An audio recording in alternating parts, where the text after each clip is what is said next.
The soldiers stood in a line as the new team arrived from Sector 9. Big boots hit the ground, guns across backs, tall bodies, hard faces.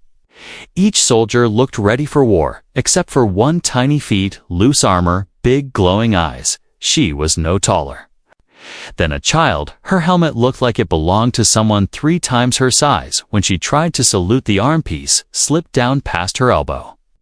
The crowd burst into laughter. Captain Elias raised one brow. This was the elite backup force. He turned to his officer, who whispered, "Her name is Lyra, alien species unknown, assigned by Central as your guardian." A joke, maybe. Elias sighed and turned away.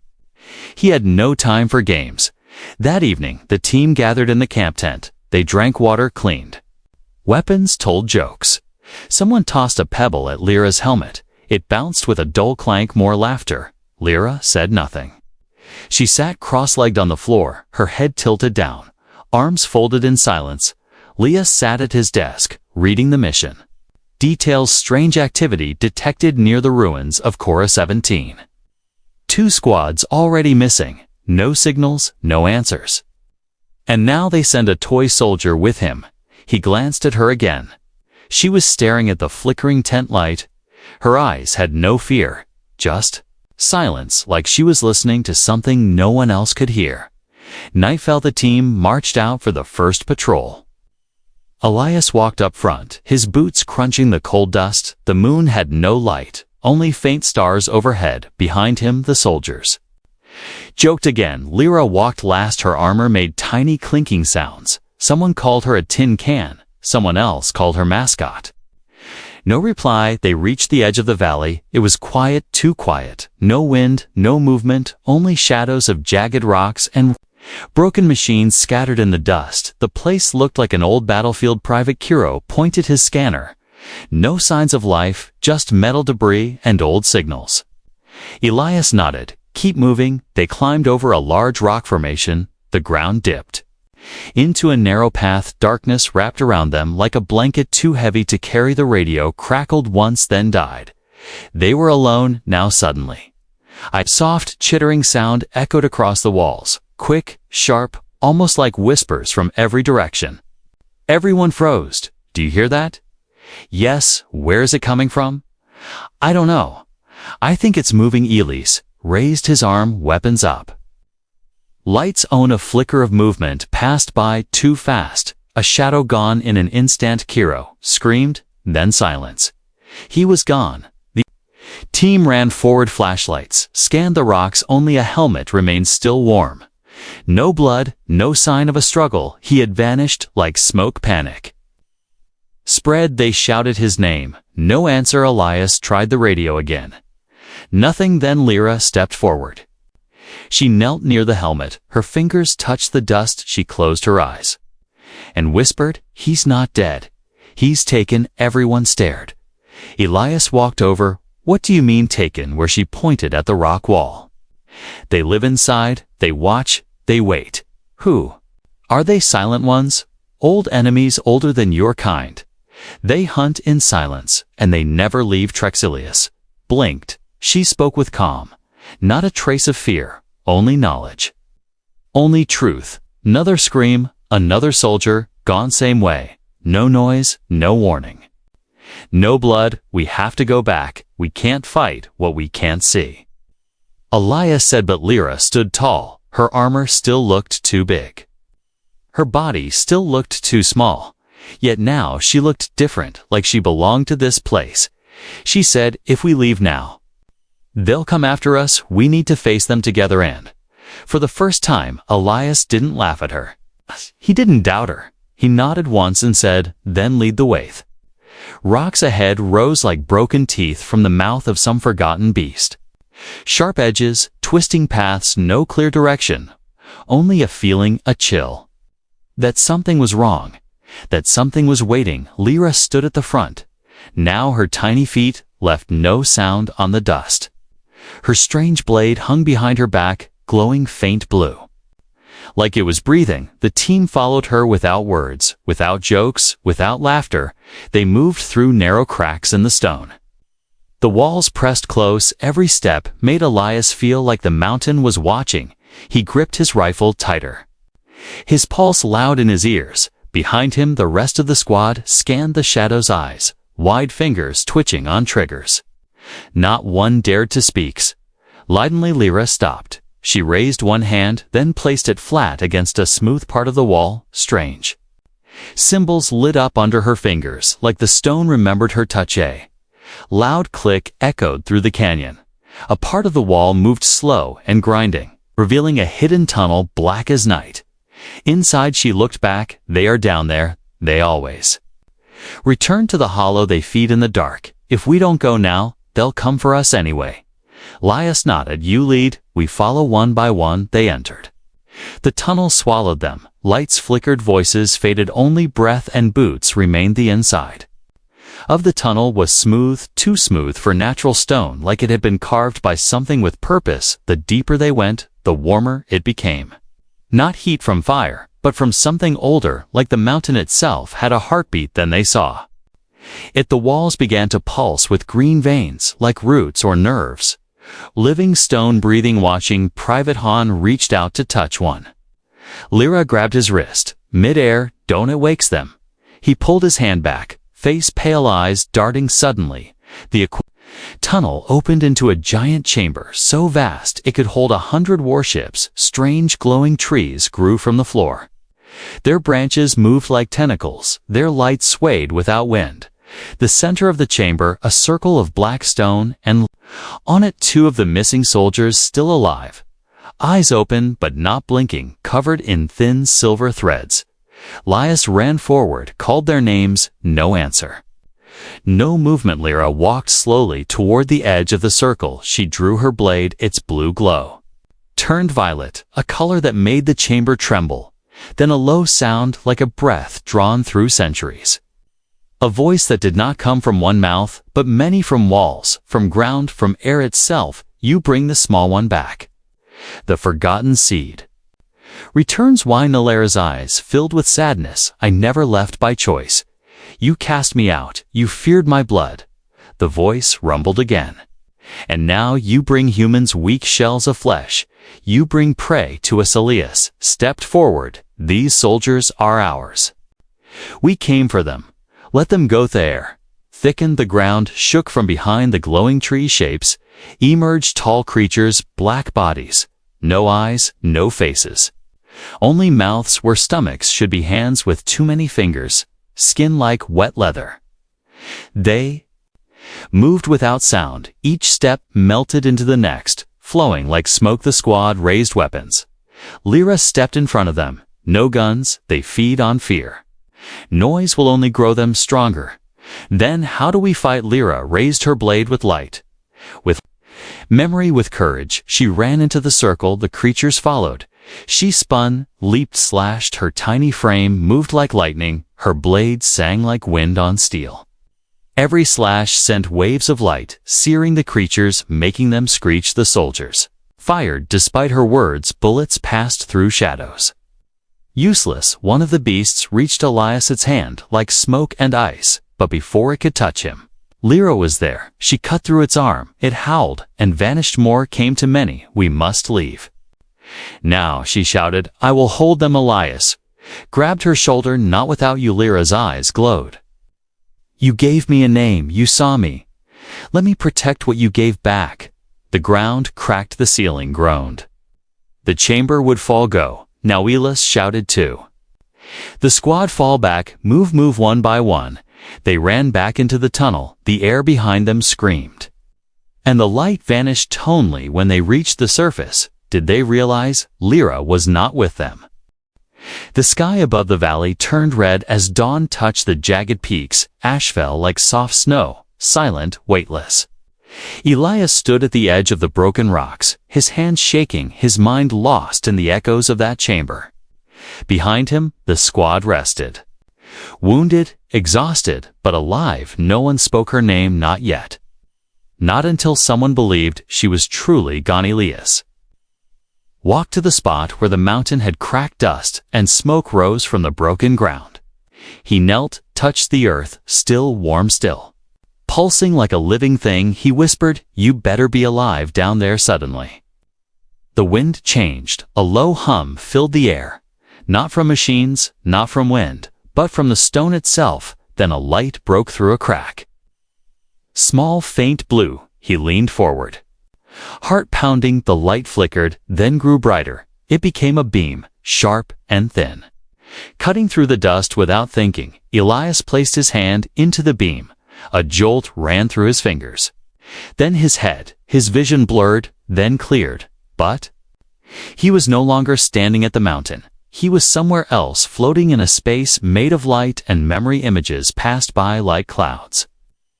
A young Lyra, standing among her people, smiling, laughing, training with her blade, falling, getting up, falling.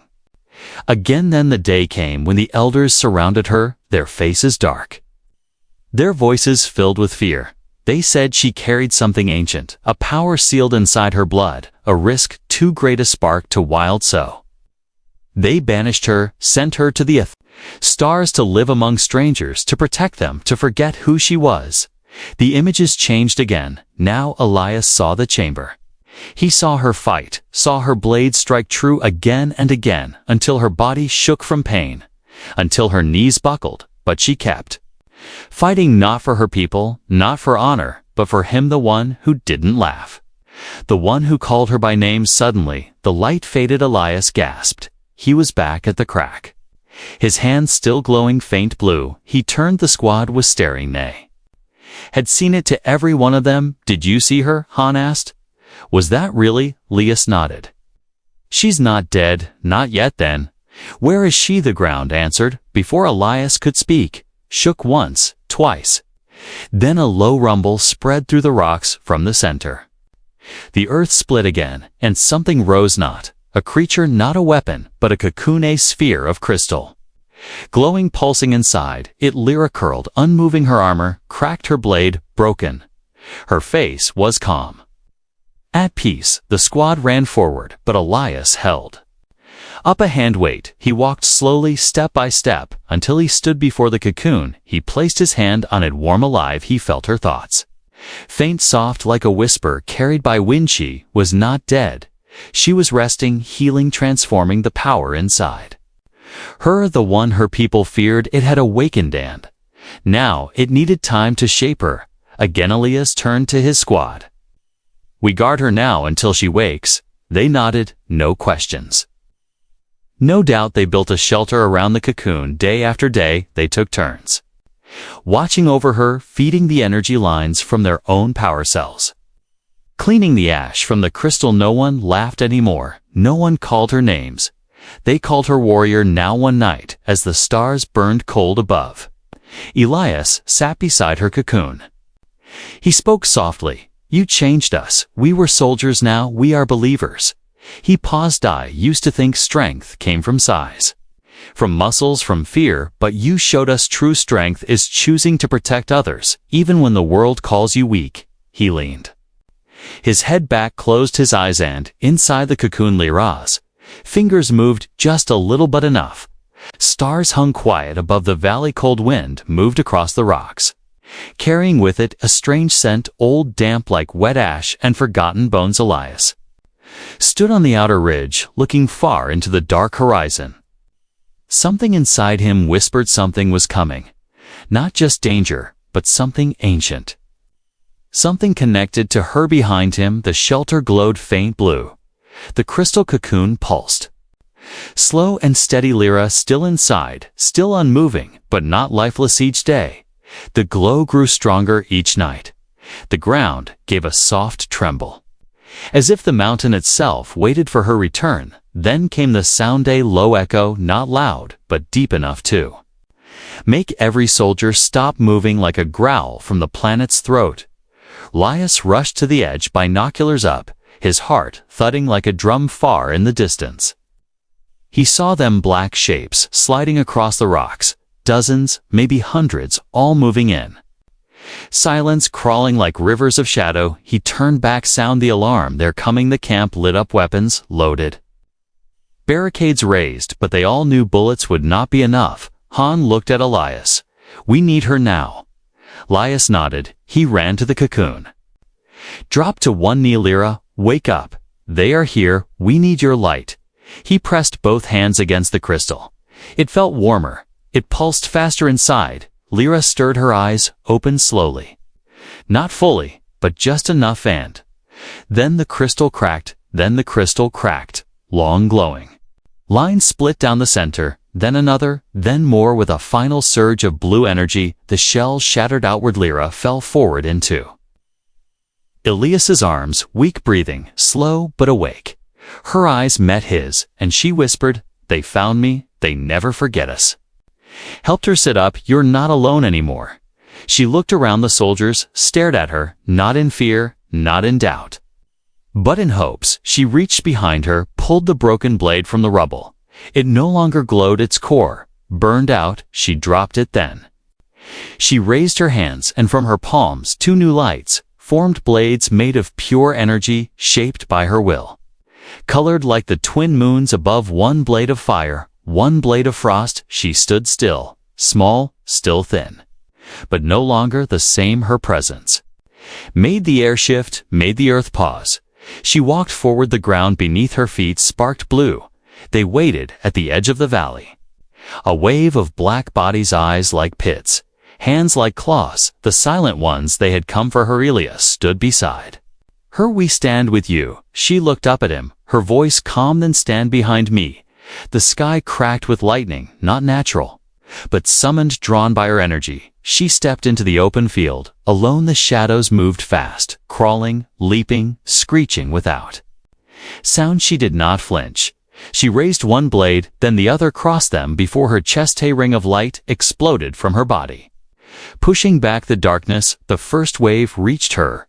She moved so fast, so precise. Her blades danced in her hands. Every strike sent a flash through the dark. Every creature that touched her light fell in silence. The squad watched from behind the barrier, their eyes wide, their hearts pounding. They had never seen power like this. Lyra fought like she had waited her whole life for this moment. Every motion filled with purpose, every strike filled with memory. These were the ones who had cast her out, who had haunted her dreams, who had whispered to her in sleep. And now she answered them, not with fear, but with fire. Shadows came, the wave endless, but her light burned brighter. Elias shouted, "Cover her, we move in." The soldiers charged, guns, blazing blades raised, hearts full, and for the first time the silent ones began to fall back. The tide turned together, human and alien. They fought like one, and at the center of it all stood the tiny warrior, glowing with the strength of a star. Smoke rose from the battlefield, not black, not thick, but soft like mist after heavy rain. The ground shimmered from heat and light. Lyra stood at the center, her chest rising and falling. Her blades flickered in and out, her breath slow but steady. Elias ran toward her, his boots crunching on broken stone, his hands bleeding, his armor dented, but his heart steady. He reached her side. "You're still with me?" She nodded, but her eyes did not move from the horizon. "They are not done." They sent the young, the mindless. "Now comes what lies beneath." He frowned. "What lies beneath?" She turned to him, not what, who, and then the earth opened. A sound burst through the sky. Not a roar, not a scream, but a voice deeper than oceans. A sound that made bones feel hollow. The ground cracked in front of them, and from the split rose a shape larger than any craft they had ever seen. It was not a creature, not a machine, but something in between. A black shell covered in glowing lines, eyes across its chest, mouths where no mouth should be.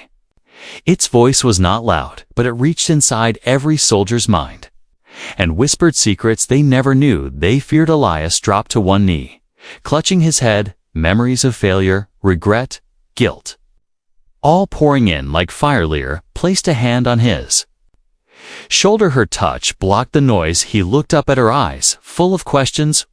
"What is that thing? Why does it speak like that?" She stepped forward, her voice low. "That is the first shadow, the one who created the silent ones, the reason I was cast out. Because its blood runs through mine." The silence hit harder than the screams. "Even Elias froze. You mean you are part of that?" She looked back at him, eyes glowing, not with shame, but fear. "I am what they feared not."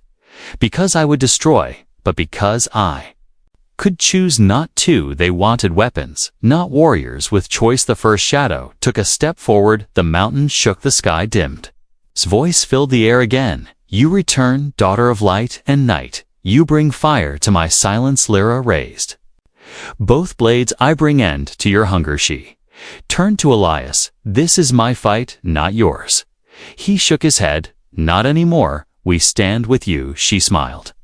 A small moment, then she ran forward.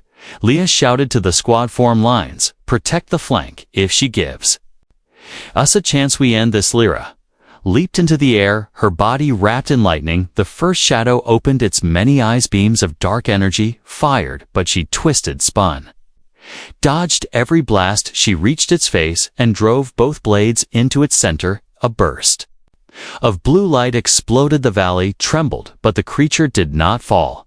Reached out, grabbed her mid-air, and slammed her into the ground. Elias cried out. Lyra, he rushed forward, firing, screaming. The squad followed, but their bullets vanished in the dark shield. Lyra lay on the ground, her body broken, her blades fading. The first shadow moved closer. You cannot kill silence. You were born from mesh. Coughed, blood ran down her face, but her eyes burned. Then I use what you gave. She raised her hand, placed it on the ground, and spoke a word, a single word older than stars. The earth cracked, a surge of ancient energy burst upward, throwing the first shadow backward. The blast shattered the shield, its body sparked, flickered. Elias saw the opening. Now he ran, jumped, threw a charged grenade into the exposed core. Explosion ripped through the beast. Its scream shattered the sky, and then silence. Sid's body fell, dust cloud rose, and the stars returned. Elias crawled to Lyra. Her breath was shallow, her light fading. He held her in his arms. You did it, you ended it. She smiled weakly. You believed in me, that is all I ever needed. Her eyes closed. The valley stood silent under a silver sky. Ash floated like feathers, soft and cold. The great shadow lay broken, its body cracked, its glow fading into the soil around it. The squad moved like ghosts, their voices low, their eyes searching for something. They had no words. For Elias knelt beside Lyra, his arms wrapped around her small frame, her skin cold, her pulse faint, her armor shattered. He brushed dirt from her face, her eyes closed, her lips barely parted. He leaned close. Lyra, wake up. It's over, we want. But there was no answer, only breath so slow, it almost felt like nothing. Hines stepped forward, his hands shaking. She gone. Elias shook his head. No, not yet. He looked up at the others. Build a barrier, light every flare. No darkness reaches her again. They moved fast. No one questioned the order. No one hesitated. Flares burned along the ridge, creating a circle of light. Around her, a sanctuary, a promise. Elias removed his glove, placed his hand over her heart. The faint thump echoed in his palm. Still fighting, still holding on. He remembered her words. They feared my blood. They feared my choice. He looked at the sky. No stars visible, only gray mist. He whispered to it. She chose us. She chose light. Then a soft hum filled the air, low at first, then rising, a sound like wind inside a crystal. Lyra's body glowed faint blue. The light spread from her chest, down her arms. Across the ground, the earth responded. The rocks shimmered. The soil pulsed, and then from the broken remains of the first shadow, a shard rose. It hovered in the air, spinning slowly, pulsing with the same light. Elias watched, his eyes wide, his breath caught in his throat. The shard floated down and sank into Lyra's chest. Her body arched. The glow intensified. The air crackled. Then her eyes opened, not weak, not fading, but bright, blazing like twin stars. She gasped, sat up, looked around. Where is Elias? Stared. Who the first shadow? Its voice is gone, but its echo remains. She stood. Her wounds healed, her blades reformed in her hands. Not metal, not energy, but pure memory. Elias rose beside her. What happened to you? She turned to him. The shard was not his heart. It was mine, sealed long ago, taken from me now. Returned, she walked to the center of the valley, placed her blades into the soil. Closed her eyes, the ground trembled, but not from fear. From awakening, the valley lit up with ancient lines, patterns etched in stone, paths of power. Long forgotten, she spoke without opening her eyes. This place was once sacred, before the silence came. Before shadows took it, now it will breathe again. The lines moved, flowed, like rivers. The light spread into the hills, into the sky, and from that light, a new tree grew tall, silver glowing, its leaves shimmered like crystal, its roots wrapped around the broken beast. Turning its remains into soil, the squad stepped back, awe in their eyes. "What is that?" Han whispered. Elias answered, without knowing how he knew it is her gift. "It is life." Lyra opened her eyes, tears on her cheeks.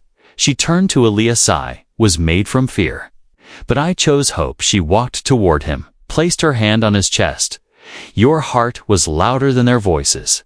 That is why I survived." He held her hand. "You saved us all." She smiled, but her smile carried sadness. "Cannot." Stylus froze. "What do you mean?" The shard awoke. "My blood. My path is different now. I must return to the stars to restore what was lost." He looked down, his voice cracking. "Will we see you again?" She stepped back, her body glowing brighter, the tree behind her reaching higher. "When the light dims, look to the sky." She raised one hand. The wind swirled around her, lifting her slowly. The squad watched, silent. Still, she rose above them, a figure of light, small but brighter than any sun, and with a final burst, she vanished. The sky cleared. The stars returned, and the valley bloomed. Years passed like waves against forgotten stone. The valley, once soaked in fear, now shimmered with peace. Grass had returned, soft wind brushed through glowing trees. The silver tree at the center stood tall, its light never dimmed, its roots wrapped around the old bones of war, turning death into soil, turning silence into song. Elias stood beneath its branches, his hair now gray, his eyes softer, but his heart still loud with her name around him. New soldiers, trained young voices filled with laughter, but not the mocking kind, not the laughter that once wounded. Now they laughed like family, like warriors who had learned what courage truly meant. Every cycle they gathered here from far stations, from different planets. They came to remember not just her power, not just her sacrifice, but her choice. She chose them. She chose hope, and now they live to honor that choice. Elias walked toward the base of the silver tree. His hand traced the trunk, its surface warm, alive, a pulse still running through it like her soul never left. He knelt, placed a small stone at the root, another for the circle. It was tradition now. Each soldier who visited placed one. No names, no ranks, just stones, silent, strong like her. He stood again, looked out over the valley. Fields of wildflowers danced in the breeze. The sky burned soft orange, twin moons rising together. Han stepped beside him. Now commander of the next generation. They asked about her again, the young ones. They want to hear the real version. Elias smiled. "There is only one version." Han chuckled. "The part where she stood alone against the first shadow. That's their favorite." Elias nodded. "Mine too, but it wasn't her strength that made her a legend. It was her heart." Han looked down. "Think she hears us?" Elias looked up, his eyes on the highest branch. A single leaf shimmered, brighter than the rest. It fell slowly, gliding through the air, landing softly near his feet. He picked it up, held it close, then nodded. "She hears everything." Back at the main base, a hall had been built, not a shrine, not a tomb, but a library of stories. Edge wall carved with words from those she saved, from those she inspired. The center, a statue, small, no bigger than she had been, not in battle stance, not with weapons drawn, but standing calm, proud, one hand over her heart, the other reaching forward beneath her feet. One line was carved. She was tiny, but the universe was never the same. Children came there, touched the statue with wonder.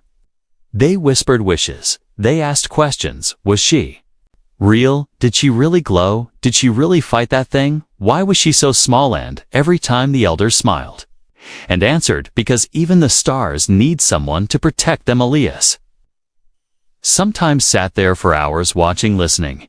He remembered the first time he saw her tripping in oversized armor, eyes too big for her helmet, body too small for the mission, and now she was the reason they stood free, the reason peace had a name. He left messages in the tree, sometimes written on paper, buried beneath the stones. One of them read, "You were never the weak one. You were just ahead of your time." Another said, "You gave us light when we didn't deserve it." And one simply said, "I miss you." Far above the planet, a ship moved silently, old but strong inside it. A figure wrapped in silver glow sat by the window. Her eyes watched the stars. Her hand held a stone from the valley. Her heart still carried their voices. She whispered into the silence, "You are safe now." The stars shimmered like they answered her. She leaned back, closed her eyes, the universe still full of shadows, but no longer silent, because now it remembered the warrior, small in size, endless in spirit, the one who taught them all that real strength is choosing to protect, even when no one believes in you. And somewhere across the stars, a new light was born.